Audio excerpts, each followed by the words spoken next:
In the shadowed heart of Willow Grange, a sapphire brooch vanishes from a locked case, whispers haunt the night, and a cryptic note threatens to unravel a family's legacy. Why would Sir Reginald Marwood, a man clinging to his crumbling estate, risk everything? Who is the mysterious figure lurking among the willows, whispering secrets that could destroy all he holds dear? Join Sherlock Holmes and Captain Hastings as they unravel a web of deception, where every clue, from a hidden chest to a trembling confession, leads to a shocking truth. In this gripping tale of greed, betrayal, and courage, the Willows know the answers, but will they speak before it's too late? Chapter 1. The Shadows of Willow Grange. In the waning days of autumn, when the air carried the crisp scent of fallen leaves and the skies over England hung heavy with the promise of rain, I, Captain Arthur Hastings, found myself once more in the company of my singular friend, Sherlock Holmes. It was a peculiar summons that had brought us to the remote hamlet of Willoughby, nestled in the verdant folds of Shropshire. The village, with its quaint stone cottages and winding lanes, seemed an unlikely stage for the dark drama that awaited us. Yet, as I had learned in my years beside Holmes, evil could lurk in the most serene of settings, waiting only for the keen mind of a detective to uncover it. The invitation had come in the form of a letter, penned in a hurried yet elegant hand, from one Lady Eleanor Marwood, mistress of Willow Grange, a sprawling estate some 2 miles from the village proper. The letter, which Holmes had read aloud to me in our Baker Street rooms, with a gleam of curiosity in his grey eyes, spoke of a troubling occurrence, an occurrence so vague in its particulars that it piqued Holmes's interest at once. A matter of utmost delicacy, Lady Marwood had written, which threatens the peace of my household and defies explanation. She had heard of Holmes's reputation through a mutual acquaintance, Sir Henry Baskerville, and now sought his aid. The letter concluded with an urgent plea for discretion and a request for our immediate presence. Thus, on a damp October morning in 1925, we found ourselves aboard a rattling train bound for Shropshire, the countryside rolling past in a blur of russet and gold. Holmes, ever the picture of fastidious secrets, and a lady of her station would guard them jealously. Holmes's lips twitched in what might have been a smile. Quite so, Hastings. But secrets, like seeds, have a way of sprouting in the most inconvenient places. We shall see what manner of weed grows at Willow Grange. We arrived at Willoughby station shortly after noon, where a carriage awaited us, driven by a taciturn groom in the Marwood livery. The journey to Willow Grange took us through lanes shadowed by ancient willows, their gnarled branches swaying as if whispering secrets to one another. The estate itself was a magnificent sight, a Jacobean manor of weathered stone, its tall chimneys piercing the grey sky, its windows glinting like wary eyes. Yet there was an air of melancholy about the place, as if the house itself bore the weight of some unspoken sorrow. We were ushered into the great hall by a butler, a stooped figure named Grayson, whose lined face betrayed no emotion save a faint unease. The hall was a cavernous space, its walls adorned with portraits of stern-faced Marwoods gazing down upon us. A grand staircase swept upward, and a fire crackled in a massive hearth, yet the warmth did little to dispel the chill that seemed to cling to the air. Lady Eleanor Marwood greeted us with the poise of one accustomed to command. She was a woman of perhaps 40, tall and stately, with auburn hair swept into an elegant chignon, and eyes that held a mixture of resolve and apprehension. Her gown, though simple, was of fine silk, and her every gesture spoke of breeding and restraint. "Mr. Holmes, Captain Hastings," she said, her voice low and musical, "I am grateful for your promptness. I fear we are in the grip of something most unsettling." Holmes inclined his head, his expression one of polite curiosity. "Pray, Lady Marwood, enlighten us. Your letter was tantalizingly vague." She hesitated, her fingers tightening on the lace handkerchief she held. "It is a delicate matter, Mr. Holmes. My household is small, but it is not without its tensions. 3 days ago, an incident occurred that has left us all shaken. I cannot say more here. Will you join us for tea in the drawing room? There you may meet the others and form your own impressions." Holmes's eyes gleamed. "An excellent proposal. The drawing woman of 22, whose delicate beauty was marred by a certain restlessness. Her fingers toyed ceaselessly with a pearl bracelet, and her gaze flitted between her parents and the window, where the willows swayed in the gathering dusk. Next was Dr. Ernest Whitby, the family physician, a lean man with a scholarly air and spectacles that caught the firelight. He spoke little, but his eyes were keen, and I sensed in him a watchfulness that rivaled Holmes's own. Finally, there was Mrs. Lydia Crane, Lady Eleanor's widowed cousin, a woman of middle years whose sharp features and sharper tongue suggested a disposition less than amiable. She sat apart, her embroidery untouched, her lips pursed as if in disapproval of the entire gathering. Tea was served, and conversation flowed, or rather limped, through the usual pleasantries. Holmes, however, was not one for idle chatter. He sipped his tea with the air of a man tasting a vintage wine, his eyes moving from face to face, noting every gesture, every glance. I too observed, though I confess my impressions were less precise. There was tension here, a current of unease that ran beneath the polite words like a river beneath ice. It was Sir Reginald who broke the spell. "Mr. Holmes," he said, setting down his cup with a clatter, "my wife insists on this cloak and dagger business, but I'll be plain. We've had a theft, a valuable item gone missing from the library. That's the crux of it, isn't it, Eleanor?" Lady Eleanor's cheeks flushed, and she cast a quick glance at Holmes. "It is more than a theft, Reginald," she said quietly. "The circumstances, they are troubling." Holmes leaned forward, his voice smooth as silk. "Perhaps, Lady Marwood, you might share these circumstances. A theft, you say, but I sense there is more to this tale." She drew a breath, as if steeling herself. The item stolen was a sapphire brooch, a family heirloom of great sentimental and monetary value. It was kept in a locked case in the library, a room to which only the family and Grayson have access. But it is not the theft alone that alarms me. On the night it vanished, I heard sounds, a whisper almost from the willows outside my window. And the next morning the brooch was gone, and the library window was found ajar. Holmes's eyes narrowed, and I knew that spark of interest immediately. Mrs. Crane's lips tightened. I too was in my room. I have no patience for midnight wanderings. Holmes nodded, his expression unreadable. "Very well. I should like to see this library, if I may. And perhaps, Lady Marwood, you might show me the window from which these whispers came." As we rose to follow her, I felt the weight of unseen eyes upon us. The willows outside swayed in the wind, their branches murmuring as if in warning. I glanced at Holmes, but his face was a mask of calm determination. Whatever secrets Willow Grange held, I knew he would uncover them, piece by meticulous piece. The library at Willow Grange was a sanctuary of knowledge, its walls lined with leather-bound tomes that seemed to absorb the light of the flickering sconces. The air was heavy with the scent of aged paper and polished wood, and a vast oak table dominated the center, its surface cluttered with books and a single empty glass case that had once held the stolen sapphire brooch. The room was a testament to the Marwood family's intellectual pretensions, yet it was the scene of a crime that now drew the keen attention of Sherlock Holmes.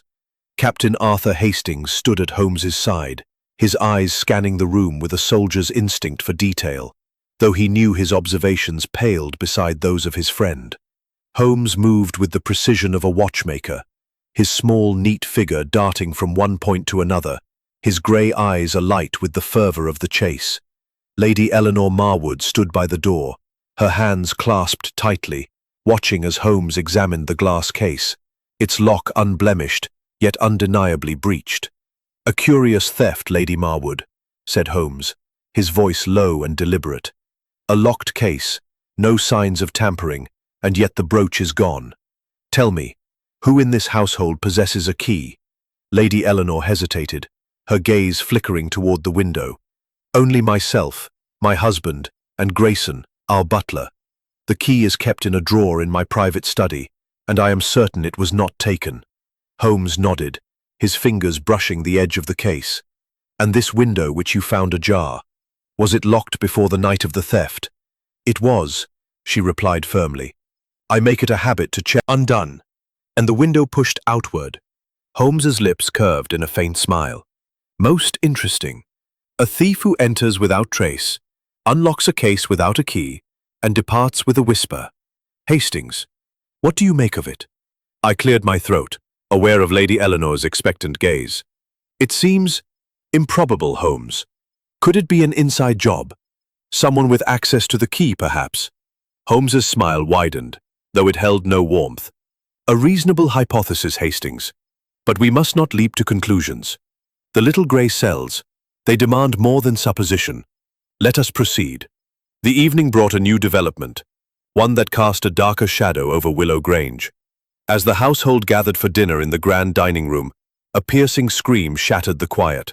It came from the upper floor, a sound so raw and anguished that it sent a chill through my bones. Holmes was on his feet in an instant, his napkin falling to the floor as he strode toward the staircase, with me close behind. We followed the sound to Miss Clara Marwood's room, where we found her crumpled on the floor, her face ashen, her hands clutching a crumpled piece of paper. Lady Eleanor rushed to her daughter's side, while Sir Reginald hovered in the doorway, his ruddy face drained of colour. "Clara, my dear, what is it?" Lady Eleanor cried, kneeling beside her. Clara's eyes were wide with terror, her breath coming in gasps. It was in my drawer," she whispered, thrusting the paper toward Holmes. "I found it just now." Holmes took the paper with gloved hands, unfolding it with the care of a surgeon. It was a single sheet, torn from a notebook, and upon it, in a jagged, hurried script, were the words, "The Willow knows your sin. Confess, or the next whisper will be your last." A murmur rippled through the gathered household. Mrs. Lydia Crane, who had appeared silently behind us, let out a sharp hiss. "Nonsense," she snapped. "Some childish prank." Holmes's eyes, however, were fixed on the note, his mind already dissecting its implications. "A prank, Mrs. Crane. Perhaps. But a prankster who knows the value of fear is no trifling matter. Miss Clara, when did you last open this drawer?" Clara swallowed, her voice trembling. "This morning, Mr. Holmes. There was nothing there then." And his spectacles. "I was in the village until 4, then in my room preparing notes for a patient."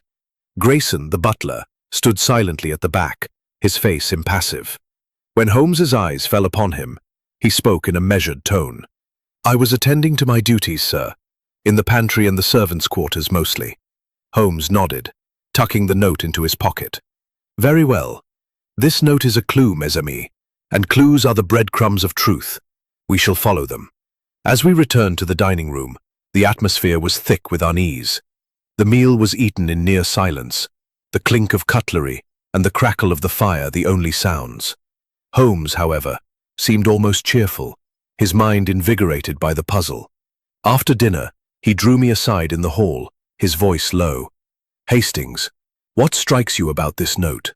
I frowned, recalling its chilling words. "It's threatening, obviously. Someone wants to frighten Miss Clara. Perhaps it's connected to the theft." Holmes's eyes gleamed. "Connected, yes, but not in the way you think. Consider the timing. The brooch vanishes, and 3 days later, a note appears. Why the delay?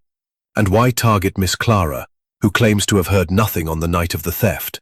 I shook my head, baffled. "You think she's lying?" "Not lying, perhaps, but concealing. Everyone in this house is concealing something, Hastings. The trick is to find the thread that ties their secrets together." That night, as I retired to my room, I could not shake the image of the willows outside, their branches swaying like skeletal fingers against the moonlit sky. The note, the theft, the whisper in the night, they were pieces of a puzzle that only Holmes could solve. Yet as I drifted into an uneasy sleep, I could not help but feel that the shadows of Willow Grange held more than mere secrets. They held danger, and it was closer than any of us knew. Chapter 3. The Arrival of the Detective. The morning following Miss Clara Marwood's distressing discovery broke over Willow Grange with a pale, reluctant light, as if the sun itself hesitated to illuminate the secrets of the old manor. Captain Arthur Hastings rose early, his sleep troubled by the events of the previous evening, and found Sherlock Holmes already in the dining room, sipping tea with the air. "Purpose is not merely to frighten, but to provoke. And provoke it has. Observe the household this morning. They are all on edge, and that is precisely what our culprit desires." Before I could press him further, Lady Eleanor entered, her face pale but composed. She wore a dark green dress that seemed to blend with the somber mood of the house. "Mr. Holmes, Captain Hastings," she said, her voice steady despite the shadows beneath her eyes. "I trust you slept well. I have arranged for you to inspect the library again this morning, and Grayson will show you the grounds if you wish." Holmes inclined his head. "Most kind, Lady Marwood. But first, I should like to speak with each member of the household individually. The human mind, you see, reveals its secrets most clearly in solitude. May we begin with Miss Clara?" Lady Eleanor hesitated, then nodded. "Of course. She is in the conservatory, tending to her plants. She finds solace there." The conservatory was a glass-walled haven, filled with the lush greenery of ferns and orchids, their leaves glistening in the morning light. Miss Clara stood at a small table, her delicate hands trimming a potted rose with a pair of silver shears. Her face, though still pale, held a quiet determination, and her pearl bracelet gleamed as she worked. She looked up as we entered, her eyes wary. "Miss Marwood," said Holmes, his tone gentle yet probing, "I trust you are recovered from last night's shock. May we discuss the note?" Clara set down the shears, her fingers trembling slightly. "I don't know what to say, Mr. Holmes. I found it in my drawer, as I told you. I've no idea who put it there or why." Holmes's eyes narrowed, though his smile remained. "Let us consider the facts. The note speaks of a sin and demands confession. Have you any notion what sin it might refer to?" Her cheeks flushed, and she turned to adjust a leaf, avoiding his gaze. "None, Mr. Holmes. I live a quiet life here. I have no enemies." "No enemies," Holmes repeated softly. "Yet someone has singled you out. Tell me, Miss Marwood, where were you precisely between midnight and 1 o'clock on the night of the theft?" Clara's fingers stilled. "In my room, as I said. I was reading. I often read late when I cannot." "Were you at the time of the theft?" "In bed, of course," he replied, his tone defensive. "Eleanor can vouch for that. We retired early that night." "And the key to the library case?" Holmes asked. "You have access to it, I presume?" Sir Reginald's face reddened. "Yes, but I've no use for baubles. Ask Grayson. He handles the household keys more than I do." Holmes made a note in his small black book, his expression unreadable. "Thank you, Sir Reginald. Your candor is most enlightening." Mrs. Lydia Crane was next, and her interview was a study in defiance. She sat ramrod straight in the drawing room, her embroidery untouched, her sharp eyes meeting Holmes's without flinching. "I've nothing to hide, Mr. Holmes," she said tartly. "I was in my room, as I told you. I heard nothing, saw nothing, and I've no patience for this melodrama." Holmes's smile was almost amused. "Yet melodrama has a way of revealing truth, Mrs. Crane. Have you any reason to suspect anyone in this house?" Her lips pursed. "Clara's been flighty lately, always in the garden or scribbling in her diary. And that Dr. Whitby, he's too quiet for my liking. But I've no proof, only instincts." Holmes nodded, his fingers steepled. "Instincts, Mrs. Crane, are the whispers of the mind. We shall see what they whisper next." Dr. Ernest Whitby proved a more elusive subject. We found him in the library, poring over a medical journal, his spectacles glinting in the light. He answered Holmes's questions with precision, confirming his alibi of being in the village until late on the night of the theft. "I returned at 11, he said, "and went straight to my room. I heard no whispers, no footsteps." Holmes's gaze lingered on him. "You are observant, Doctor. Have you noticed anything unusual in the household recently?" Whitby hesitated, then said, "Miss Clara has been distracted, and Sir Reginald's temper has been shorter than usual. But that's hardly unusual in a house like this." Finally, we spoke with Grayson, the butler, in the pantry. His demeanor was impeccable, his answers measured. "I was in the servants' quarters, sir, preparing for the morning. I have no key to the library case, though I lock the room each night." Holmes's eyes narrowed. "Are more than mere witnesses." That evening, as the household gathered for tea, the tension was palpable. Clara's hands trembled as she poured, and Sir Reginald's laughter rang hollow. Holmes, however, was serene, his mind already weaving the threads of the case. As we retired to our rooms, he turned to me, his voice low. "Hastings, the note is the key. It is not merely a threat, but a challenge. Someone in this house is playing a game, and I, Sherlock Holmes, shall play it to the end." I nodded, though my heart was heavy. The willows outside whispered in the wind, and I could not shake the feeling that their secrets were darker than any of us yet knew. Chapter 4. The questions deepen. The morning light filtered through the heavy drapes of Willow Grange, casting long shadows across the breakfast room where Captain Arthur Hastings sat, his mind still reeling from the previous day's revelations. The note found in Miss Clara Marwood's drawer, with its ominous threat, had cast a pall over the household, and the air seemed thick with unspoken suspicions. Sherlock Holmes, however, appeared as unruffled as ever, his small, precise figure seated at the table, his grey eyes scanning the assembled company with the intensity of a hawk. The breakfast was a subdued affair, with Sir Reginald Marwood's usual bluster muted, his attention fixed on his plate. Lady Eleanor, elegant in a dove-grey gown, poured tea with a steady hand, though her eyes betrayed a flicker of anxiety. Miss Clara, pale and silent, toyed with her food, her pearl bracelet catching the light as her fingers moved restlessly. Mrs. Lydia Crane sat apart, her sharp features set in a mask of disapproval, while Dr. Ernest Whitby, the family physician, ate methodically, his spectacles glinting as he glanced at Holmes. Grayson, the butler, moved silently about his duties, his impassive face revealing nothing. Holmes, ever the master of timing, chose this moment to begin his inquiries anew. He set down his teacup with a delicate clink and leaned forward, his voice smooth yet commanding. "Lady Marwood," he began, "I should like to understand more about this sapphire brooch, its history, its significance. Such an item does not vanish without reason." Lady Eleanor's hand paused mid-pour, and she met his gaze with a mixed "Monetary value?" he asked, his tone deceptively casual. Lady Eleanor hesitated. "It was appraised last year at £5,000, but to us its worth is beyond price." Holmes nodded, his fingers steepled. "A considerable sum, and yet the thief left no trace, neither in the lock nor on the ground outside. Tell me, Sir Reginald, who in this household might have known the brooch's value?" Sir Reginald's face reddened. "Anyone, I suppose. It's no secret. The servants talk, the family knows. You're not suggesting one of us took it, are you?" "I suggest nothing," Holmes replied, his voice like silk over steel. "I observe. And I observe that a thief who knows the value of a sapphire brooch, yet leaves a threatening note, is no ordinary criminal. Let us turn to another matter. Miss Clara, the note in your drawer, have you any enemies? Perhaps a spurned suitor or a jealous acquaintance?" Clara's cheeks flushed, and she shook her head vehemently. "No, Mr. Holmes, I keep to myself. I've no such enemies." Mrs. Crane's sharp laugh cut through the silence.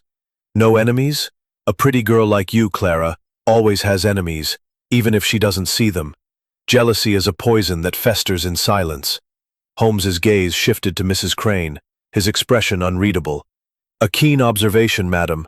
And you, have you seen this poison at work in Willow Grange?"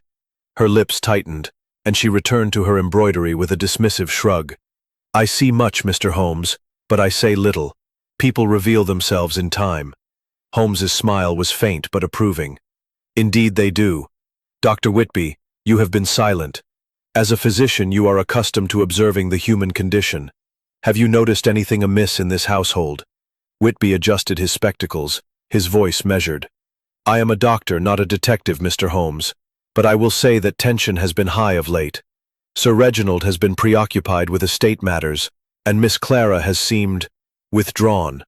Holmes nodded, his eyes gleaming. "Preoccupied and withdrawn. Most illuminating. Grayson, a word if you please." The butler stepped forward, his demeanor as polished as the silver he carried. "Yes, sir?" "You checked the library window at 10 o'clock on the night of the theft," Holmes said. "Did you notice anything unusual in the diary?" Holmes's eyes lingered on the diary, but he did not touch it, instead moving to the drawer where the note had been found. The drawer was a simple affair, containing only a few trinkets, a hairpin, a ribbon, a small vial of lavender oil. Holmes examined each item with care, his gloved hands moving with precision. "The note was placed here deliberately," he murmured. "No dust, no creases beyond those of the paper itself. It was handled with care, Hastings, by someone who wished it to be found." I frowned, trying to follow his reasoning. "But why place it in Clara's room? To frighten her, as you said." Holmes's smile was enigmatic. "To frighten, yes, but also to distract. The note is a flourish, Hastings, a theatrical gesture meant to draw our attention. But from what?" He turned to Clara, who stood by the window, her hands clasped tightly. "Miss Marwood, do you keep your diary locked?" She started, her eyes darting to the desk. "No, Mr. Holmes. I write in it daily, but I've no need to lock it. No one would read it." Holmes's gaze softened, but only for a moment. "In a house of secrets, mademoiselle, nothing is private. May I see it?" Clara hesitated, then nodded, retrieving the diary and handing it to him. Holmes flipped through its pages, his eyes scanning the neat, looping script. He paused at an entry dated 3 days before the theft, his brow furrowing. "You write of a shadow in the willows that night, Miss Marwood. What did you mean?" Clara's breath caught. I saw something, Mr. Holmes. A figure, perhaps, moving among the trees. It was late, and I thought it was my imagination. I didn't mention it because it seemed so trivial." Holmes closed the diary with a snap. "Nothing is trivial in a case such as this. The willows, it seems, have much to say." We returned to the library, where Holmes spent the afternoon examining every inch of the room, from the bookshelves to the hearth. He paused at a small rug near the window, lifting it to reveal a faint scratch on the floorboards, barely visible. "A chair, perhaps, dragged in haste," he murmured, "or something heavier." As evening fell, the household gathered in the drawing room, their faces a study in unease. Holmes stood by the fire, his silhouette sharp against the flames. The very walls absorbed the mounting tension of its inhabitants. Captain Arthur Hastings, ever the loyal companion, found himself increasingly uneasy, the cryptic note and the missing sapphire brooch weaving a web of suspicion that seemed to ensnare everyone. Sherlock Holmes, however, remained a beacon of calm amidst the storm, his precise movements and piercing grey eyes betraying none of the uncertainty that plagued the household. It was on the 5th morning of our stay, as a thin mist clung to the Shropshire countryside, that the investigation took a turn toward the deceptive trails of red herrings. Breakfast had been a silent affair, with the Marwood family and their guests exchanging little more than polite murmurs. Holmes, seated at the head of the table by Lady Eleanor's insistence, sipped his tea with an air of quiet contemplation. His gaze, however, missed nothing: Sir Reginald's forced joviality, Clara's nervous glances toward the window, Mrs. Crane's sharp-eyed scrutiny, and Dr. Whitby's studied detachment. Grayson, the butler, moved like a shadow, his presence so unobtrusive it was easy to forget he was there. Yet Holmes, I knew, forgot nothing. As the meal concluded, a commotion at the front door drew our attention. Grayson returned, his face betraying a rare flicker of agitation, accompanied by Inspector Lestrade of Scotland Yard, a familiar figure whose wiry frame and sharp features were as much a part of London's criminal landscape as Holmes himself. Lestrade's arrival was unexpected, and his expression suggested he was not here for a social call. "Mr. Holmes, Captain Hastings," Lestrade said, tipping his hat with a grim nod. "Lady Marwood sent for me late last night. Seems there's been a theft, and now threats. I'm here to get to the bottom of it." Holmes's lips curved in a faint ironic smile. "Inspector, your presence is most welcome. I trust you will find Willow Grange a fertile ground for your methods. Perhaps you might share what you've been told." Lestrade puffed out his chest, clearly relishing the opportunity to take charge. "A sapphire brooch, worth a small fortune, gone from a locked case. A threatening note found in Miss Marwood's room. And now, I hear there's talk of whispers in the night. Sounds like a clear case of burglary gone sour, with someone trying to scare the young lady into silence." Holmes's eyes gleamed with amusement. "Hypothesis, Inspector. Grayson, what say you to this accusation?" Grayson's voice was steady, his eyes meeting Lestrade's without flinching. "I have served the Marwoods for 20 years, sir. I have no reason to steal nor to threaten Miss Clara. My duties keep me busy, but they do not include treachery." Lestrade snorted, unconvinced. "We'll see about that. I've sent for the local constables to search the servants' quarters. If that brooch is here, we'll find it." Holmes's smile widened, though there was a glint of steel in his eyes. "By all means, Inspector, proceed. But permit me to continue my own inquiries. The truth, you see, is rarely so obliging as to reveal itself under the first stone turned." The search of the servants' quarters yielded nothing, save for a growing sense of unease among the household staff. Lestrade, undeterred, turned his attention to Clara, whom he questioned with a bluntness that made her flinch. "Miss Marwood," he said, pacing the drawing room, "you say you saw a figure in the willows. Why didn't you report it at once? Sounds to me like you're hiding something." Clara's hands twisted in her lap, her voice barely above a whisper. "I thought it was nothing, Inspector. A trick of the light. I didn't want to cause a fuss." Lestrade's eyes narrowed. "A fuss? A valuable heirloom's gone, and you're worried about a fuss. Maybe you know more about this than you're letting on." Holmes, who had been observing silently from an armchair, interjected with a voice like velvet. "Inspector, you are zealous in your pursuit, but let us not leap to conclusions. Miss Marwood's hesitation is understandable in a house where secrets are guarded as closely as jewels. Perhaps you might turn your attention to the library window. Have you examined it closely?" Lestrade bristled but nodded. "I've looked. No fingerprints, no signs of forced entry. Just like you said, Holmes. But that doesn't mean the butler didn't open it himself." Holmes rose, his movements fluid and deliberate. "Come, Hastings, let us revisit the scene of the crime. The inspector's enthusiasm may yet uncover something, but I prefer the subtler clues." In the library, Holmes moved with the precision of a surgeon, his eyes scanning every detail. He paused at the glass case, its lock still scoffed. "You and your riddles, Holmes. I say the butler's our man, or maybe the girl's covering for someone. I'll have answers by tonight." Holmes's gaze was cool. "You may have answers, Inspector, but they will not be the truth. The truth requires patience, and the little grey cells must work in harmony."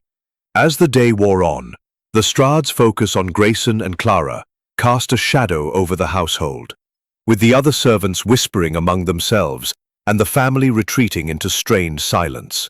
Holmes, however, seemed almost amused by the inspector's bluster, his mind already several steps ahead. Late in the afternoon, he drew me aside in the conservatory, where the scent of roses mingled with the damp air. "Hastings," he said, his voice low, "Lestrade's red herrings are useful in their way. They stir the waters, and in the murk, the truth begins to surface. The note, the brooch, the whisper, they are not separate crimes, but parts of a single design. And that design, I suspect, is rooted in something far older than a stolen jewel." I stared at him, bewildered. "Older? You mean the history of the brooch?" Holmes's eyes gleamed.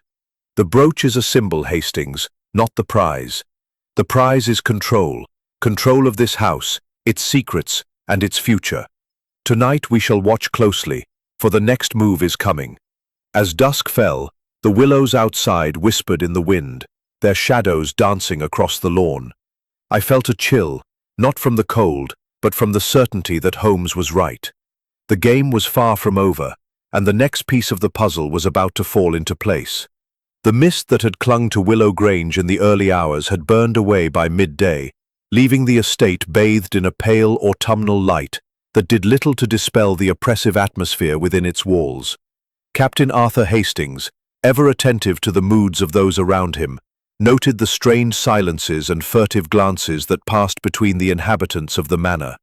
Inspector Lestrade's dogged pursuit of Grayson, the butler, and his pointed questions to Miss Clara Marwood had set the household on edge, yet Sherlock Holmes remained a figure of serene detachment, his mind a whirl of calculations beneath his composed exterior. After a luncheon this soil.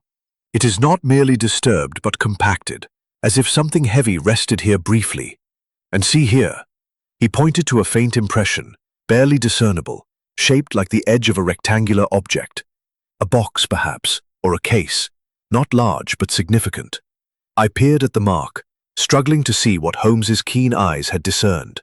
A box. Could it be related to the brooch? Holmes's smile was faint but knowing. The brooch, Hastings, is but a piece of the puzzle. This mark suggests a deliberate act, one that required planning and secrecy. The Willows, it seems, are not merely witnesses, but accomplices. We return to the house, where Holmes requested to re-examine the library. Inspector Lestrade, still convinced of Grayson's guilt, was interrogating the butler in the servants' quarters, leaving Holmes free to work undisturbed. The library, with its towering shelves and heavy silence, felt like a vault of secrets waiting to be unlocked. Holmes moved to the glass case that had once held the sapphire brooch, his fingers tracing the lock's smooth surface. No scratches, no signs of force, he murmured. The lock was opened with a key, or by someone with a master's skill. Yet Lady Eleanor insists the key remained in her study. I frowned, my mind grappling with the implications. Could someone have made a copy of the key? Holmes's eyes gleamed. A possibility, Hastings, but consider the timing. The key is kept in a locked drawer, accessible only to Lady Eleanor, Sir Reginald, and theoretically, Grayson. To make a copy requires opportunity and intent, neither of which is easily concealed in a house like this. He turned his attention to the rug near the window, lifting it once more to reveal the scratch on the floorboards. This time, he produced a small magnifying glass from his pocket and examined the mark closely.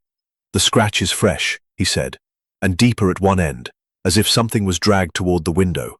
Not a chair, Hastings, but something heavier, a small chest perhaps, or a box like the one suggested by the mark outside. I shook my head, bewildered. But why move a chest? And how does it connect to the brooch? Holmes stood, brushing dust from his gloves. The chest, if it exists, is a clue to the motive. The brooch's theft may be a distraction, a means to conceal a greater prize. We must look. Stay buried. The room seemed to grow colder, and I felt a chill that had little to do with the autumn air. Another note, I said, my voice low. This is no prank, Holmes. Someone is playing a dangerous game. Holmes's eyes were alight with the thrill of the chase.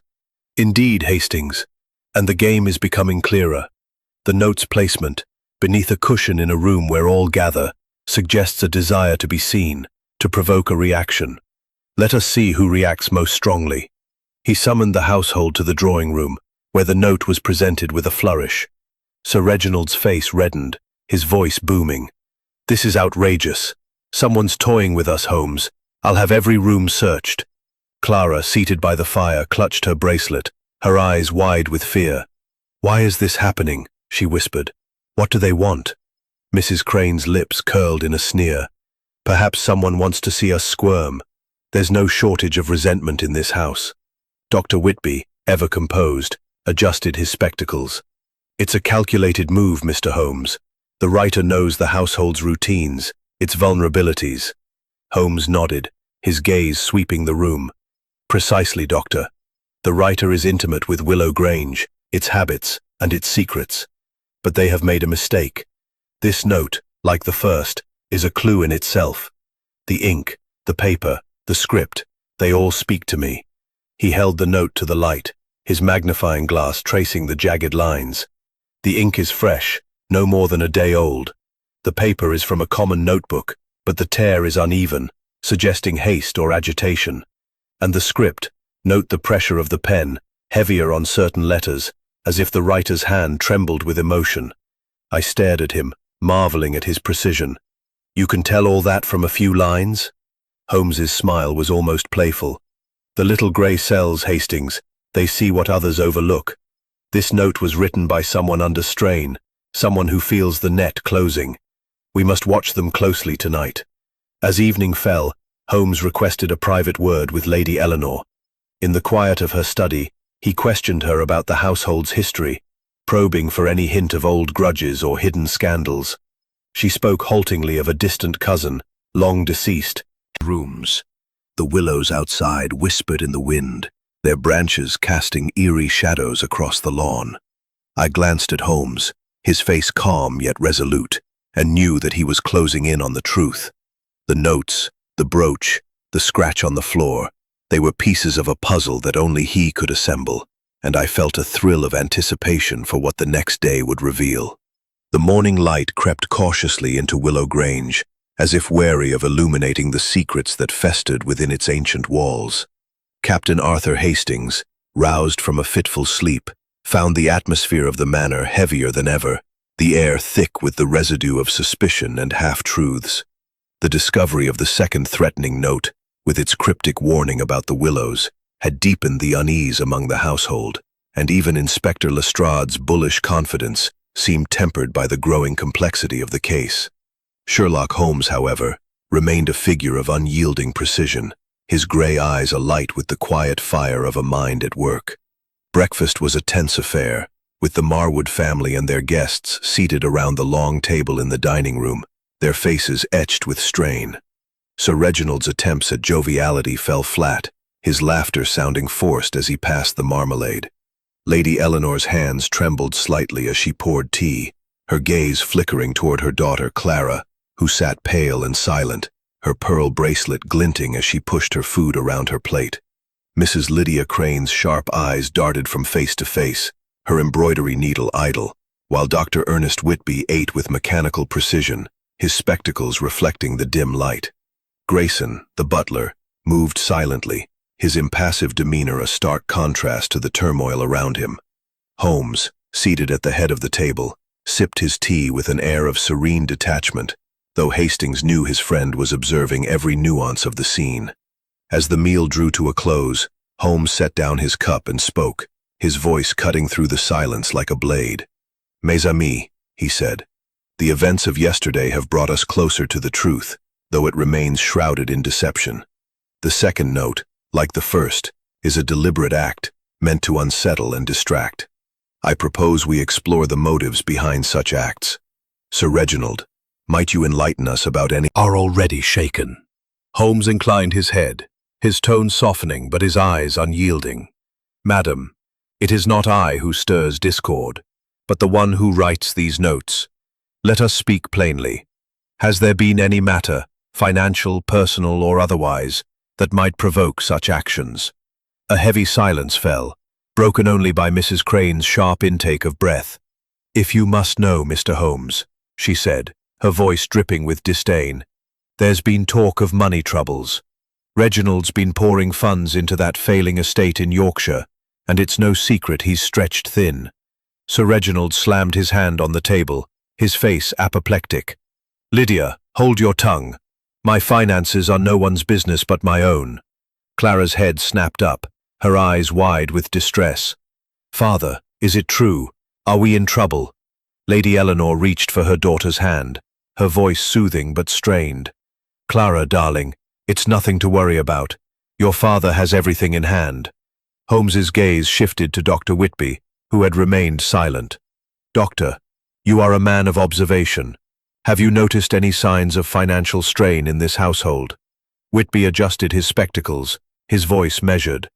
"I am a physician, Mr. Holmes, not an accountant, but I will say that Sir Reginald has seemed preoccupied of late, and there have been discussions about selling part of the estate." Sir Reginald's face darkened further, but before he could retort, Holmes raised a hand. "Thank you, Doctor.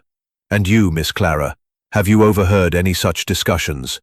Clara hesitated, her fingers twisting her bracelet. I heard father arguing with someone in his study a week ago. I couldn't make out the words, but he was angry. I thought it was about the estate." Holmes nodded, his eyes gleaming with interest. "Most illuminating. Let us now turn to another matter. The Willows, it seems, play a curious role in this drama. Miss Clara, you wrote in your diary of a shadow among them. Have you seen anything else unusual in the grounds?" Clara's cheeks flushed, and she looked away. "No, Mr. Holmes. It was just that one night. I've told you all I know." Holmes's smile was enigmatic. "Perhaps, mademoiselle, but the mind often sees more than it admits. We shall— And there's a loan coming due. But I'd never stoop to theft, if that's what you're suggesting." Holmes's eyes narrowed. "And what of others in this house? A man under pressure is a man vulnerable to manipulation." Sir Reginald's voice dropped to a growl. "If you're implying my family, Eleanor or Clara, had anything to do with this, you're barking up the wrong tree. As for Lydia, she's a viper, but she's no thief." Holmes nodded, his expression unreadable. "Thank you, Sir Reginald. Your candor is noted." Later, Holmes and Hastings returned to the library, where Holmes examined the scratched floorboard once more. He produced a small knife and carefully pried at the wood, revealing a faint seam. "Hastings," he said, his voice low with excitement. "This board is loose. Not by accident, I think." With careful effort, he lifted the board to reveal a small cavity beneath, empty save for a single crumpled piece of paper. It was a receipt, dated 2 months prior, for the repair of a silver cigarette case, signed by a jeweler in London. The name on the receipt was Dr. Ernest Whitby. I stared at it, puzzled. "Whitby? What does this mean, Holmes?" Holmes's eyes gleamed. "It means, Hastings, that our good doctor has been less than forthcoming. Why hide a receipt in the library floor? And why a cigarette case when he does not smoke?" We confronted Dr. Whitby in the conservatory, where he was examining a potted fern. He paled at the sight of the receipt, his composure faltering. I lost that receipt months ago," he stammered. "I don't know how it got there." Holmes's voice was like a whip. "Come, doctor, do not insult my intelligence. This receipt was placed deliberately, perhaps to be retrieved later. What secret does it conceal?" Whitby's shoulders slumped and he sighed. "It's not what you think, Mr. Holmes. The cigarette case was a gift for a friend, but I didn't want it known. It's a personal matter." Holmes's gaze was unrelenting. "Personal, perhaps, but relevant. We shall speak again, doctor." As evening fell, the willows outside whispered in the gathering dusk, their shadows stretching across the lawn like fingers of accusation. Hastings felt a chill, sensing that the lies uncovered today were but the surface of a deeper truth. Holmes, however, was serene, his mind already weaving with the thrill of the chase. It was on the 6th day of their investigation, as the autumn sun cast long shadows across the Shropshire countryside, that an emotional fracture in the household revealed a glimpse of the deeper currents at play. The morning began with a subdued breakfast, the clink of cutlery and the murmur of polite conversation barely masking the tension. Sir Reginald Marwood's ruddy face was drawn, his usual bluster replaced by a brooding silence. Lady Eleanor, elegant as ever in a navy silk gown, moved with a forced grace, her eyes darting to her daughter Clara, who sat pale and withdrawn, her fingers twisting her pearl bracelet. Mrs. Lydia Crane's sharp gaze missed nothing, her embroidery needle poised like a weapon, while Dr. Ernest Whitby ate sparingly, his spectacles glinting as he avoided Holmes's scrutiny. Grayson, the butler, glided silently through his duties, his impassive demeanor a stark contrast to the turmoil around him. Holmes, seated at the table's head, sipped his tea with the air of a man savoring a fine wine, his mind clearly elsewhere. Inspector Lestrade, who had remained at Willow Grange despite his frustration with Holmes's methods, joined the meal late, his wiry frame tense with impatience. "Holmes," he said, his voice sharp, "I've had the ground searched again. Nothing. No brooch, no clues. I'm starting to think this is all a wild goose chase." Holmes's lips curved in a faint smile. "Patience, Inspector. The goose, as you call it, is not so wild as you think.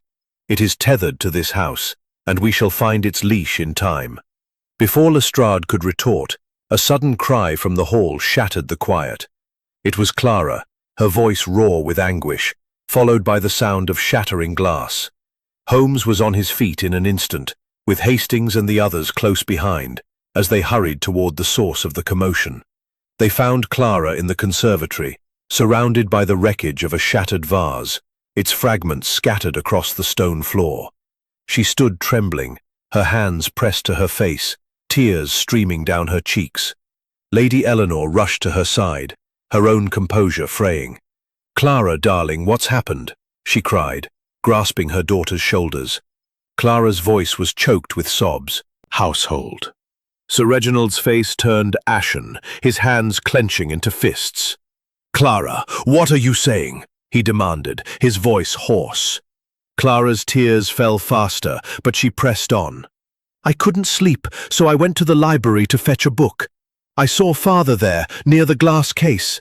He was holding the brooch, looking at it. I didn't think anything of it at the time. I thought he was just checking on it. But then the window was open, and I heard the whispers outside. I was frightened and ran back to my room." Holmes's eyes narrowed, his gaze shifting to Sir Reginald. "Is this true, Sir Reginald? Were you in the library at midnight?" Sir Reginald's jaw tightened, his voice a low growl. "I was checking the locks, as I sometimes do. The brooch was in its case when I left. Clara must be mistaken." Clara shook her head, her voice rising. "I'm not mistaken, father. I saw you, and I heard the whispers. Why won't you tell the truth?" Lady Eleanor's hand flew to her mouth, her eyes wide with shock. Mrs. Crane's lips curled in a sneer, her voice cutting. "Well, well, Reginald, secrets at last. What else have you been hiding?" Holmes raised a hand, silencing the room. "Enough. Miss Clara, your courage is commendable. Tell me, what exactly did you hear outside the window?" Clara swallowed, her voice trembling. "It was a low murmur, like voices, but I couldn't make out the words. It sounded like two people whispering under the willows." Holmes nodded, his expression unreadable. "And you, Sir Reginald, did you hear these whispers?" Sir Reginald's face was a mask of defiance. "I heard nothing. I was in the library for a moment, then returned to bed. This is nonsense, Holmes." Holmes's smile was faint but piercing. "Nonsense, perhaps, but it is the kind of nonsense that reveals truth. Miss Clara, thank you. You have given us a vital piece of the puzzle." As Lady Eleanor led Clara away to compose herself, Holmes drew Hastings aside, his voice low. "Hastings, this is the emotional turning point we have been waiting for. Clara's confession, however incomplete, has cracked the facade of this household.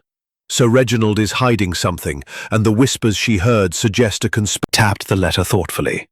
"Financial ruin, Hastings, is a powerful motive, but it is not the whole story." As evening fell, the household gathered in the drawing room, their faces a study in unease. Clara's outburst had shifted the dynamics, and suspicion now hung openly between them. Holmes stood by the fire, his silhouette sharp against the flames. "Mes amis," he said, his voice carrying a quiet authority. "A truth has been revealed today, but it is only the beginning. Someone in this house knows the full story of the brooch and the notes. I urge you to speak before the net closes." Mrs. Crane's sharp laugh broke the silence. "You're chasing shadows, Mr. Holmes. Clara's just a frightened girl, and Reginald's always been careless with money. You'll find no master criminal here." Holmes's gaze was unrelenting. "Shadows, Mrs. Crane, often conceal the sharpest truths. We shall see." As the willows outside whispered in the gathering dusk, Hastings felt a chill, sensing that Clara's confession had opened a door to darker secrets. Holmes, however, was serene, his mind already piecing together the fragments of a puzzle that was growing ever more intricate. Chapter 9. The Trap. The atmosphere at Willow Grange had reached a fever pitch, the air crackling with the tension of secrets laid bare and others yet to be uncovered. Captain Arthur Hastings, ever attuned to the emotional undercurrents of those around him, felt the weight of Clara Marwood's confession pressing upon the household like a gathering storm. Her revelation that she had seen her father, Sir Reginald, in the library on the night of the theft had shattered the fragile veneer of unity, and even Inspector Lestrade's bullish certainty seemed shaken by the shifting dynamics. Sherlock Holmes, however, remained a figure of serene control, his grey eyes gleaming with the quiet confidence of a man who saw the endgame approaching. The morning of the seventh day dawned grey and cold, the willows outside swaying mournfully in a chill wind. Breakfast was a strained affair, with Sir Reginald's face set in a mask of defiance, his eyes avoiding his daughter's. Clara, pale and withdrawn, kept her gaze fixed on her plate, her pearl bracelet glinting as her hands trembled. Lady Eleanor's elegance was marred by a visible strain, her hands clutching her teacup as if it cutting through the heavy silence. "Mes amis," he said, his tone both gentle and commanding. "The time has come to bring this matter to a head. Tonight I shall gather you all in the library, where the truth will be revealed. I ask that you prepare yourselves, for the secrets of Willow Grange will no longer remain in the shadows." A murmur of unease rippled through the room. Sir Reginald's face reddened. "What's this, Holmes? More theatrics? I've had enough of your games." Holmes's smile was faint but unyielding. "Not a game, Sir Reginald, but a necessity. The little grey cells have been at work, and they demand an audience. Be in the library at 8 o'clock. Lestrade, who had been listening with growing impatience, snorted. "You're playing a dangerous game, Holmes. If you've got evidence, spit it out. I've got a mind to arrest the butler and be done with it." Holmes's eyes gleamed with amusement. "Patience, Inspector. The truth is not a fish to be caught with a net. It requires a finer trap." The day passed in a haze of anticipation, with the household moving as if under a spell. Holmes spent the morning in the library, re-examining the glass case, the scratched floorboard, and the window that had been found ajar. He lingered over the loose board where the receipt had been found, his fingers tracing the cavity as if it held further secrets. "Hastings," he said, his voice low.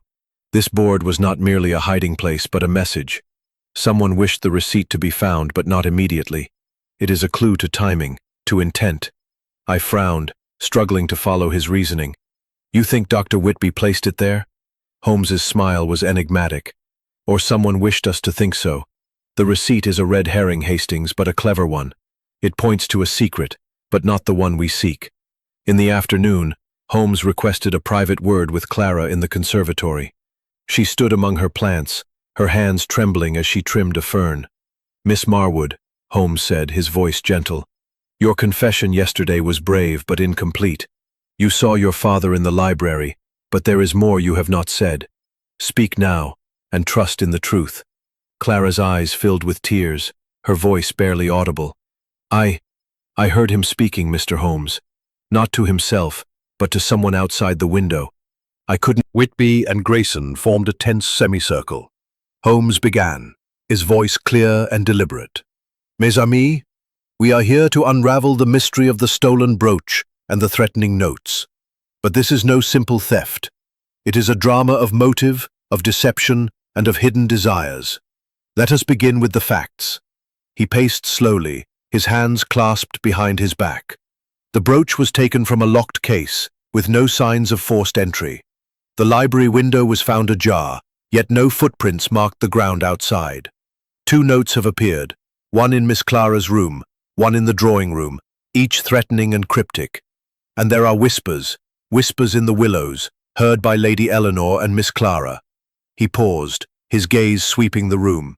The obvious conclusion, as Inspector Lestrade believes, is that Grayson, with access to the library, is the culprit. But the little grey cells reject the obvious.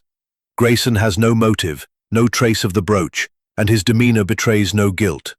No, the truth lies deeper. Sir Reginald shifted uncomfortably, his voice gruff. "Get to the point, Holmes. If it's not Grayson, who is it?" Holmes's eyes narrowed. "Patience, Sir Reginald. Let us consider motive. Your financial troubles are no secret. A loan coming due, a failing estate in Yorkshire. The brooch, worth £5,000, could ease such burdens. Yet you claim you were merely checking the locks that night." Sir Reginald's face darkened. "I've told you I didn't take it." Holmes turned to Clara, his voice softening. "Miss Clara, you saw your father in the library, speaking to someone outside. This suggests a conspiracy, a plan that required 2 hands, one inside, one out." Clara's hands twisted in her lap, her voice trembling. "I don't know who it was, Mr. Holmes. I swear it." Holmes nodded, then turned to Dr. Whitby. "And you, Doctor, with your hidden receipt. A cigarette case for a friend, you say, yet you conceal the truth. Why?" Whitby's composure faltered, his voice low. "It was a private matter, Mr. Holmes. Nothing to do with the brooch." Holmes's smile was sharp. "Perhaps not. But every secret in this house is a thread in the tapestry. And now, let us weave them together." Bookshelves and the assembled household.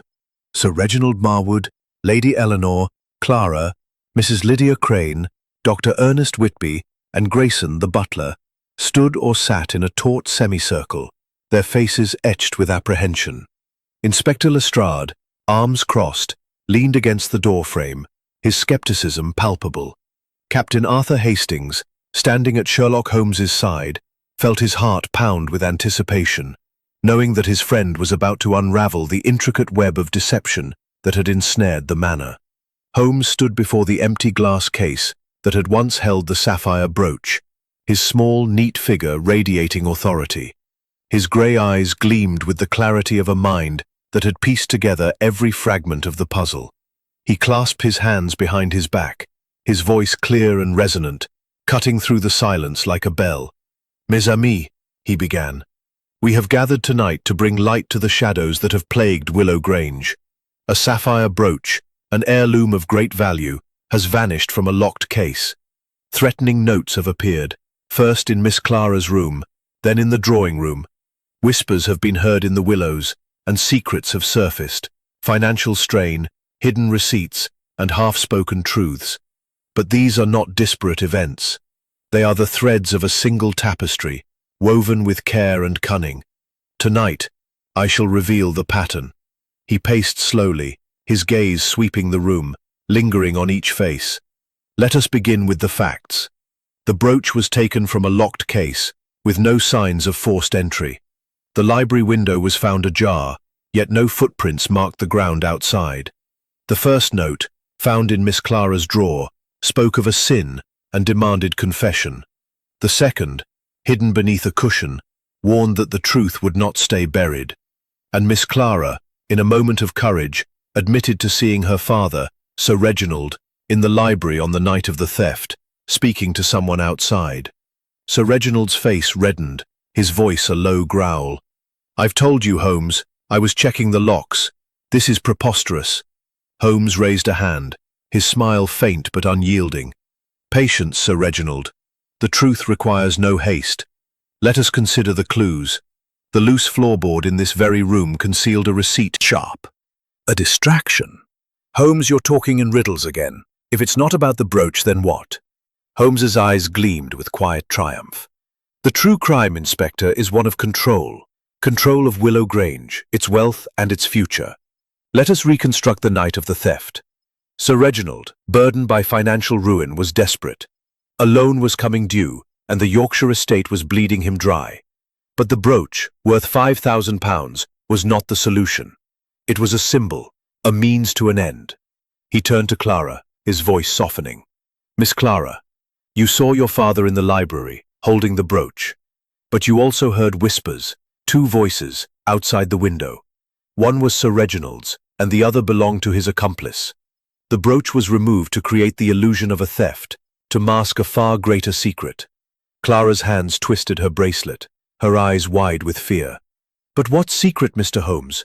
What could father be hiding?"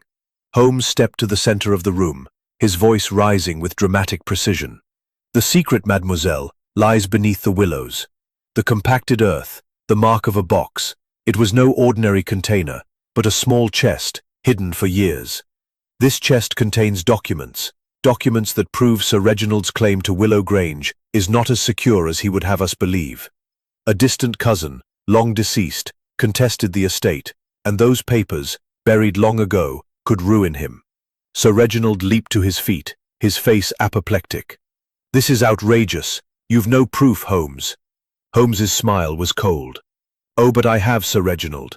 The receipt for Dr. Whitby's cigarette case was placed beneath the floorboard to cast suspicion on him, a clumsy attempt to mislead. But the true clue was the diary, Miss Clara's diary, where she wrote of a shadow in the willows. She saw you, Sir Reginald, digging beneath the trees, retrieving the chest to ensure its secrets remained hidden." Lady Eleanor gasped, her hand flying to her mouth. "Reginald, is this true?" Sir Reginald's shoulders slumped, his voice a hoarse whisper. I had to protect the estate, Eleanor. The papers, they could take everything from us." Holmes continued, his voice relentless. "But you did not act alone. The whispers, Miss Clara—" "You sought to control the narrative, to keep the household in chaos while Sir Reginald secured the chest." Dr. Whitby adjusted his spectacles, his voice low. "And the receipt? Why implicate me?" Holmes's gaze softened. "A miscalculation, Doctor. Mrs. Crane knew of your private purchase and used it to divert suspicion. But your secret, though personal, is irrelevant to this crime." Lestrade stepped forward, his face a mixture of awe and irritation. "Holmes, you've done it again. But where's the brooch?" Holmes pointed to the loose floorboard. "Lift it, Inspector, and you will find it, hidden where the receipt was placed. It was never meant to leave the house." Lestrade knelt, prying up the board to reveal the sapphire brooch, its star-shaped gem glinting in the light. A murmur of astonishment rippled through the room. Holmes turned to the household, his voice calm but final. "The brooch is returned, the chest will be found, and the truth is revealed. Sir Reginald, Mrs. Crane, you will answer to the law for your deception. The Willows have whispered their last secret. As Lestrade led Sir Reginald and Mrs. Crane away, the household dissolved into stunned silence. Clara clung to her mother, tears streaming down her face, while Dr. Whitby and Grayson stood apart, their expressions unreadable. Hastings looked at Holmes, marveling at the clarity of his mind. "How did you know, Holmes?" I asked, my voice low. Holmes's smile was faint but satisfied. "The little grey cells, Hastings. They see the order in chaos, the truth in lies. Now let us leave this house to its reckoning." As they stepped into the night, the willows swayed in the wind, their whispers now silent, as if relieved of their burden. Chapter 11. The Reflection. The library at Willow Grange, once a crucible of secrets and suspense, now lay quiet in the aftermath of Sherlock Holmes's dramatic revelation. The sapphire brooch, restored to its glass case, gleamed softly in the flickering light of the sconces, a mute testament to the unravelling of a complex deception. Captain Arthur Hastings, standing by the window where the willows swayed in the evening breeze, felt a strange mix of relief and melancholy. The truth had been laid bare, yet the cost to the Marwood family was evident in the strained silence that lingered among them. Sir Reginald Marwood and Mrs. Monocle with a silk handkerchief. "The case is concluded, but the mind, it lingers on the lessons learned. What do you make of this affair?" I turned from the window, my thoughts still tangled in the web of motives and lies. "It's a sad business, Holmes," I replied. Sir Reginald's desperation, Mrs. Crane's scheming, it all stemmed from fear of losing Willow Grange. And poor Clara, caught in the middle, forced to reveal her father's secret. It's a tragedy, really. Holmes's grey eyes gleamed with a faint, almost wistful light. A tragedy, perhaps, but also a study in human nature. The little grey cells, Hastings, they thrive on such complexities. Men and women will go to great lengths to protect what they hold dear, wealth, status, legacy. Yet in their efforts to conceal, they reveal themselves. I nodded, though my heart was heavy. "You saw it all so clearly, Holmes. The chest beneath the willows, the notes, the brooch as a distraction. How did you piece it together so perfectly?" Holmes's smile was faint but warm. "It is not perfection, mon ami, but method.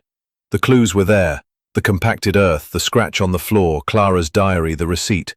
Each was a thread, and the mind must weave them into a pattern.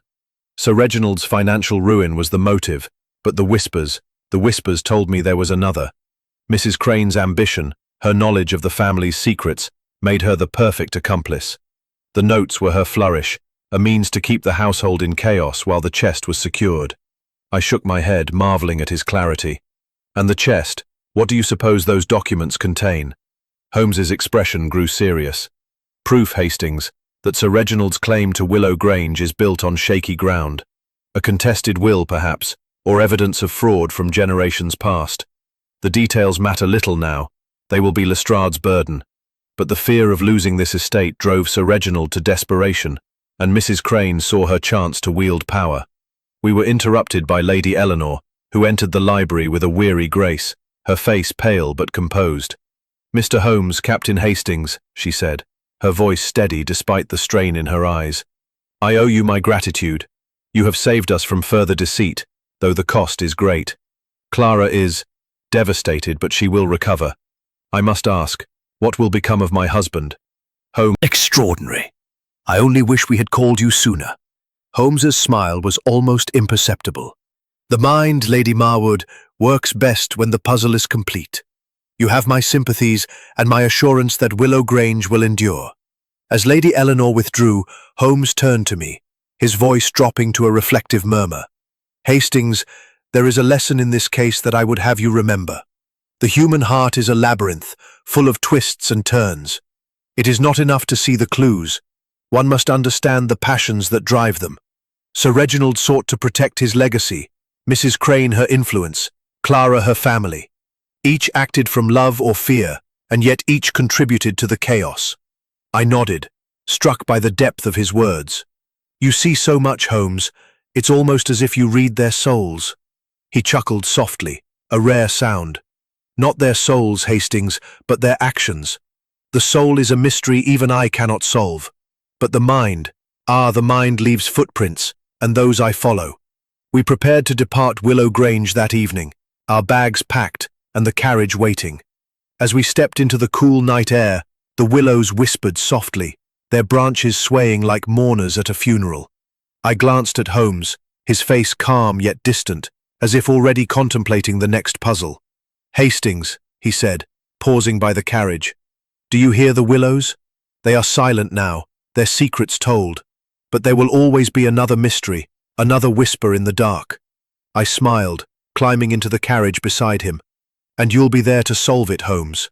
His eyes twinkled with a hint of mischief. "Perhaps, mon ami, the little grey cells, they do not rest. But for now, let us return to Baker Street. London awaits, and with it, no doubt, another drama." As the carriage rolled away from Willow Grange, the manor's lights faded into the distance, and the willows stood sentinel, their whispers now a mere echo of the truth they had guarded. Hastings leaned back, his mind replaying the case, and knew that he would never forget the brilliance of Sherlock Holmes, nor the shadows of the whispering willow. Chapter 12. The Aftermath. The departure from Willow Grange left a lingering sense of disquiet in Captain Arthur Hastings' heart as the carriage rumbled through the solved. Still held some unanswered question that only he perceived. Hastings, ever the faithful chronicler, felt compelled to break the silence. "Holmes," I said, my voice low in the quiet of the carriage. "You've done it again. Unraveled a knot that seemed impossible. But I can't help feeling for Lady Eleanor and Clara. Their world has been turned upside down." Holmes's lips curved in a faint, almost melancholic smile. "The truth, Hastings, is rarely gentle. It is a surgeon's knife, cutting away deception to reveal the raw flesh beneath. Lady Eleanor and her daughter will heal, in time, for they are innocent of the crime. It is Sir Reginald and Mrs. Crane who must bear the weight of their choices." I nodded, though my thoughts lingered on Clara's tear-streaked face and Lady Eleanor's stoic resolve. "Do you think Sir Reginald will face a harsh sentence? Or Mrs. Crane, for that matter?" Holmes's gaze drifted to the window, where the silhouettes of the willows faded into the night. "The law, Hastings, will judge them for the theft and the conspiracy. The brooch, though returned, was a means to conceal a greater fraud, the documents that threatened Sir Reginald's claim to Willow Grange. The courts will decide their fate, but I suspect Sir Reginald's desperation and Mrs. Crane's ambition will weigh heavily against them. Yet it is not the punishment, but the motive that fascinates me." I frowned, puzzled. "The motive? You said it was about control of the estate." Holmes's eyes gleamed with a spark of intensity. "Indeed, but consider the deeper currents, Hastings. Sir Reginald acted from fear of losing his legacy, his status, his name. Mrs. Crane, however, was driven by envy and ambition, a desire to wield power over the family she felt had slighted her. And Clara, caught between loyalty and truth, bore the burden of their secrets.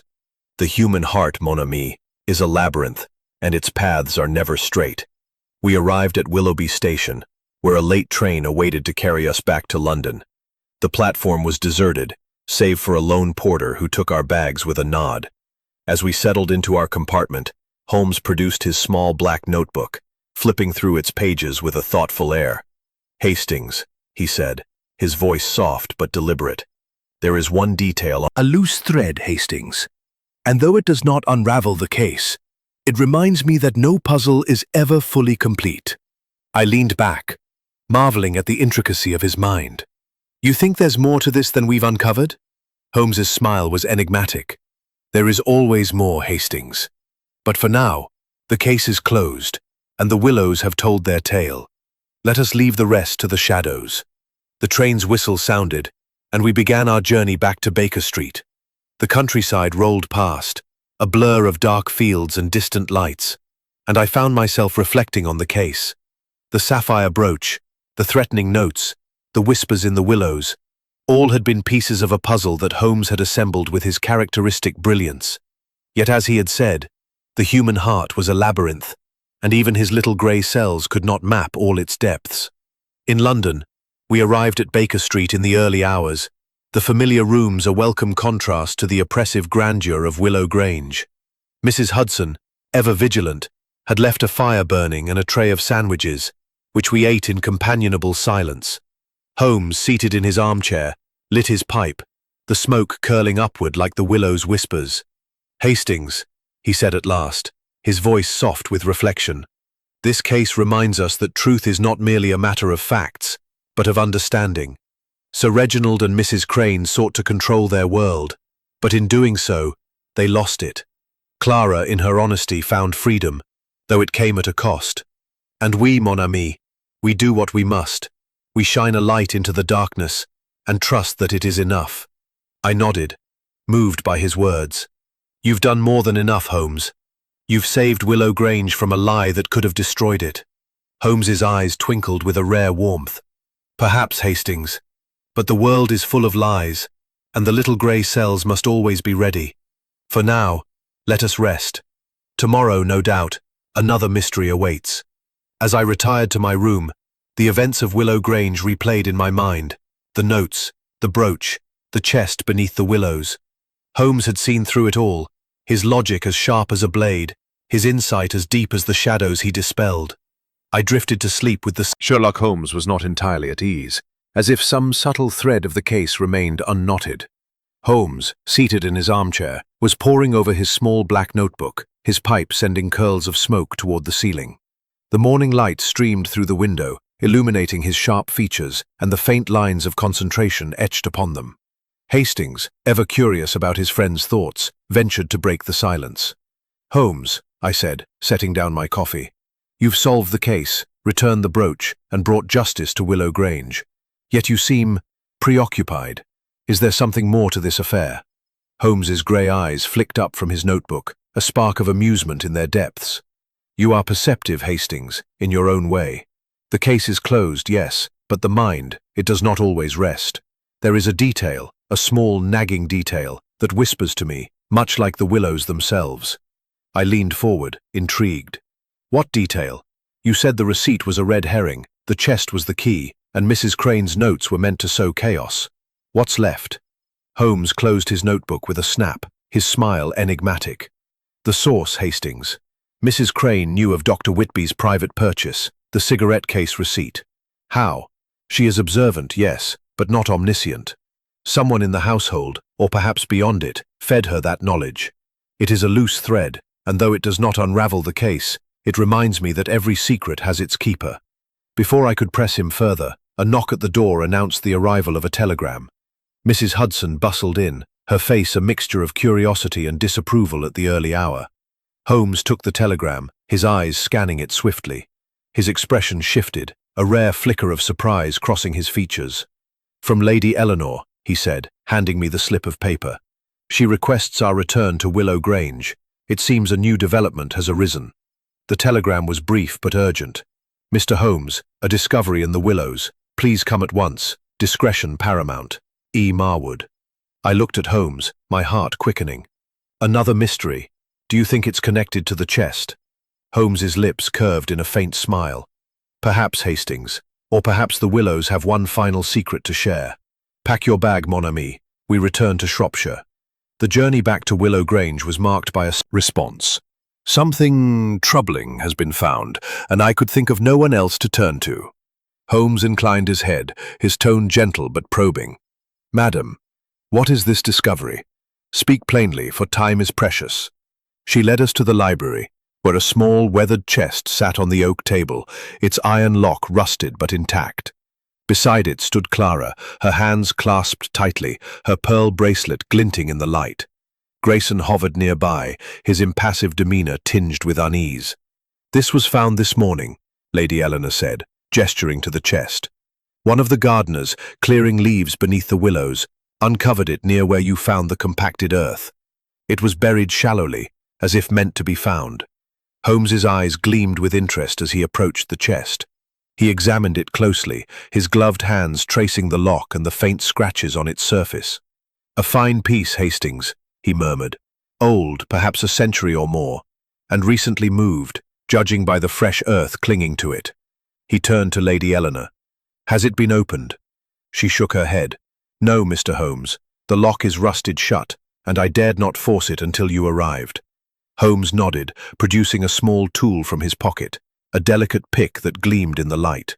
With deft movements, he worked at the lock, his concentration absolute. After a moment, it gave way with a soft click, and he lifted the lid to reveal a bundle of yellowed papers, tied with a faded ribbon. Clara gasped, her hand flying to her mouth. Are those the documents father was hiding? Holmes untied the ribbon, his fingers careful as he scanned the papers. Indeed, mademoiselle, a will dated 1823, contesting the Marwood claim to Willow Grange. It names a cousin, Edward Marwood, as the rightful heir, with evidence of fraud in the transfer of the estate. There are also letters, correspondence between Sir Reginald's grandfather and a solicitor, hinting at a cover-up. Lady Eleanor's face paled further. Then it's true. Reginald's fear was real. Holmes's gaze softened. Yes, madam, but fear does not justify deceit. These documents will be turned over to the authorities, and the courts will decide the estate's fate. Your honesty in calling me here speaks to your integrity. Clara's voice trembled as she spoke. What will puzzled? You think someone else knew of it? Holmes's smile was faint, but knowing. Someone, Hastings, always knows. The Willows have spoken, but their final whisper is not yet clear. For now, we return to London, but the case, it leaves its mark. As the carriage rolled away from Willow Grange, the Willows stood silent, their secrets now fully exposed. Hastings felt a pang of sympathy for Lady Eleanor and Clara, but also a profound admiration for Holmes, whose mind had navigated the labyrinth of lies to uncover the truth. The journey back to Baker Street was quiet, but the echoes of the case lingered, a reminder that even in resolution, some mysteries leave traces that never fully fade. Chapter 14. The Final Whispers. The discovery of the weathered chest beneath the willows had cast a new light on the mystery of Willow Grange, yet it left Captain Arthur Hastings with a sense of unease that lingered like the chill of the Shropshire autumn.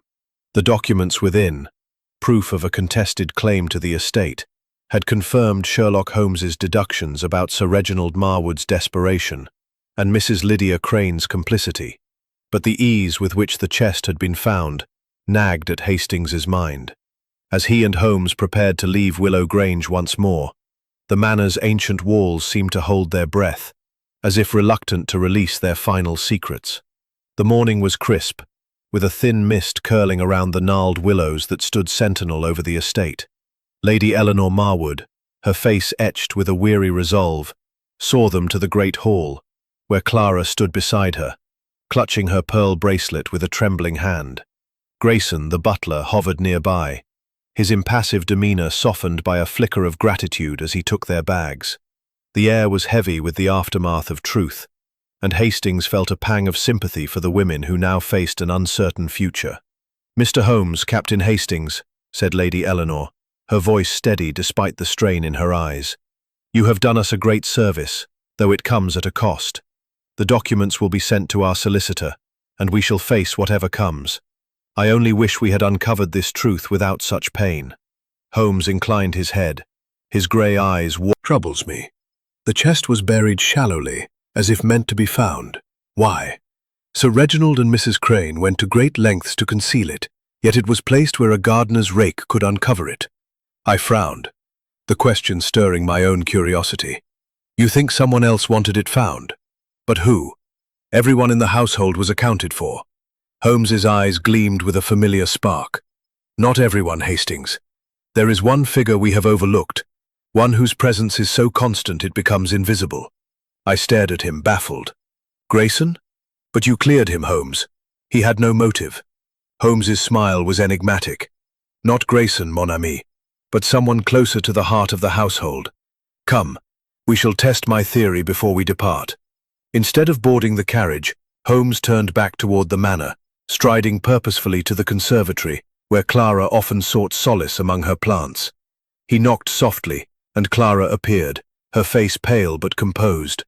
"Miss Marwood," Holmes said, his tone gentle yet probing. "A moment, if you please. You have been honest with us, but there is one detail you have not shared. The chest beneath the willows. Who placed it there for the gardener to find?" Clara's eyes widened, her hand tightening on her bracelet. I don't know what you mean, Mr. Holmes." Holmes's gaze was unrelenting, though his voice remained soft. "Mademoiselle, your diary spoke of a shadow in the willows, but it also spoke of guilt. You knew of the chest, did you not? And you ensured it would be found, to end the deception that was tearing your family apart. Clara's composure crumbled, and she sank onto a bench, her hands covering her face. I didn't know what to do, she whispered. I overheard Father and Mrs. Crane talking about the chest, about the papers that could ruin us. I couldn't let them keep lying, but I couldn't betray Father outright. So I moved the chest, just enough to make it easy to find. I thought if it was discovered, the truth would come out without me having to say it. Holmes nodded, his expression one of quiet admiration. A brave act, mademoiselle, though a painful one. You have saved your family from a greater scandal, for the truth, once revealed, cannot be buried again. I stared at Clara, my heart aching for her. On the horizon, his mind already turning to new puzzles. Hastings, he said at last. This case reminds us that truth is not always a weapon wielded by the guilty. Sometimes it is a burden borne by the innocent, who act to protect those they love. I nodded, struck by the depth of his insight. Clara's courage changed everything. Without her, the chest might never have been found. Holmes's smile was faint but warm. Indeed, mon ami. The human heart is a complex thing, and its motives are rarely simple. Clara's act was one of sacrifice, and it is that which will preserve Willow Grange. The train journey back to London was quiet, the rhythm of the rails a soothing counterpoint to the turmoil of the past days. As we approached Baker Street, I felt a sense of closure, though the whispers of the Willows lingered in my memory. Holmes, ever the enigma, lit his pipe as we disembarked, the smoke curling upward like a final farewell to the case. Another mystery solved, Holmes, I said, as we climbed the familiar stairs to 221B. And yet, I feel there's always more to learn from you.